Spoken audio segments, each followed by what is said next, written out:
AI കുറിച്ച് എന്താ നിങ്ങൾക്ക് അറിയാം? ആർട്ടിഫിഷ്യൽ ഇന്റലിജൻസ് അല്ലേ?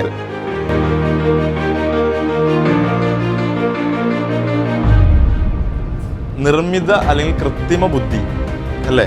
അപ്പോൾ അതിന് നമ്മൾ പഠിപ്പിച്ചു കൊടുക്കണം. അതിന് ഒരു പ്രത്യേക ഒരു ബുദ്ധി അതിനില്ല.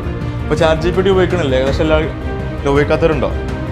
ലീവ് ലെറ്ററിന്, ഒരാൾക്ക് മെസ്സേജ് അയക്കാൻ, ലവ് ലെറ്റർ ഉണ്ടാക്കാൻ, ഇനി ബ്രേക്കപ്പിനുള്ള വേറെ ലെറ്റർ, പിന്നെ വേറെ എന്തെങ്കിലുമൊക്കെ ഉണ്ടാക്കുന്നുണ്ട്. അല്ലെങ്കിൽ ഒരു ബിസിനസ്സിൻ്റെ പുതിയ കാര്യങ്ങൾ ഡിസ്കസ് ചെയ്യാൻ, പുതിയ സ്ട്രാറ്റജി ഉണ്ടാക്കാൻ, അല്ലേ?